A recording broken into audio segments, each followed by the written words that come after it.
Hello and welcome to another episode of Dave Travels. This time, I'm in Death Valley National Park in California. Death Valley, situated in the Mojave Desert, is the lowest, driest, and hottest location in North America.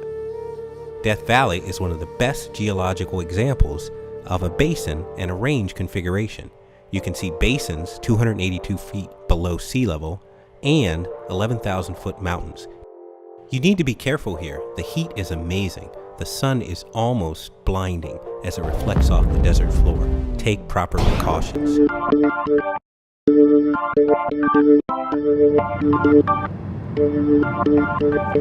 I've come here for the perfect shot, but first I need to stop at the Furnace Creek Visitor Center to register with park rangers.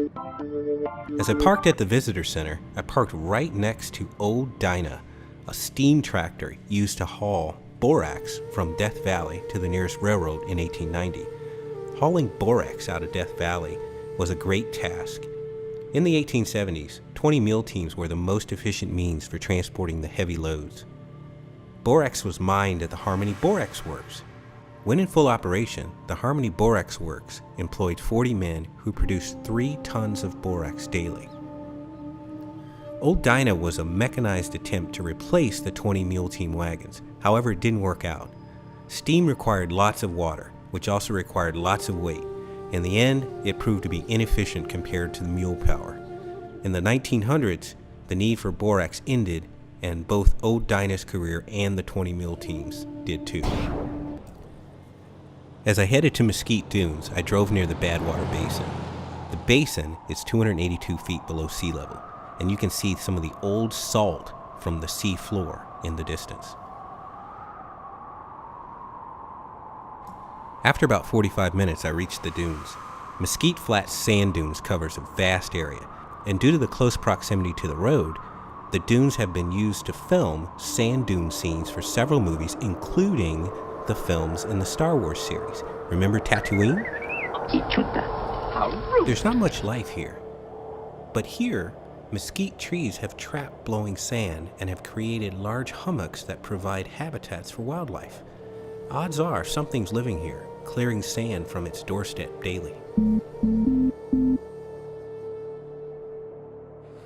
Ouch, that's hot.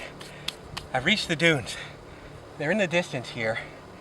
I got to get my shot, and I got to get it quick because I had to walk about a quarter of a mile from the road, and this sand is hot. It's probably over 100 degrees. I can't even pick it up. It's so hot, and it's burning through my shoes. So let me get my shot, and let me get out of here. As I hustled back to the car, I spotted this dust devil in the distance. Really cool to see one of these.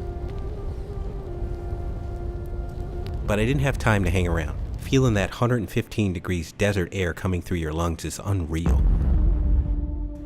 But I got my shot.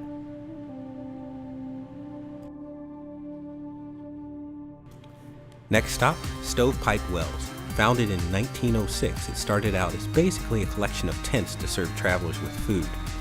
In 1925, the first hotel was constructed and marked the transition from mining community to tourist destination as it is today. Speaking of mules, this is another type of mule that you find in today's Death Valley.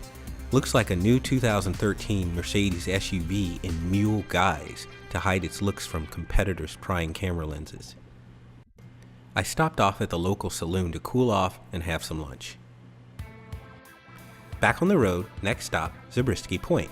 I timed my arrival for the afternoon sunset light. The sun was looking just about right. I found this interesting cavern to explore, but the sun was going down, so I didn't have a lot of time. I needed to hike up to Zabriskie Point and pick out my spot before I missed the peak sunlight. Here it is, a great view of the point. Zabriskie Point is part of the Armagosa Range located in the east of Death Valley. This massive land formation was all formed by erosion. It's called an erosional landscape. The color of light makes a huge difference in your final shot. I'll show you what I mean. Look at the huge difference between the midday, harsh, high noon light and the evening sunlight. And then after the sun sets, notice how the light changes even more. To me, I prefer the sunset light. That's where most gallery shots are taken.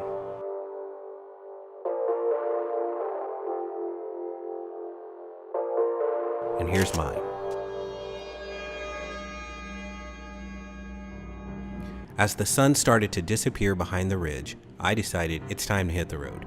Death Valley is pitch black at night and it's easy to get lost or find yourself off-road, so I packed up and headed home.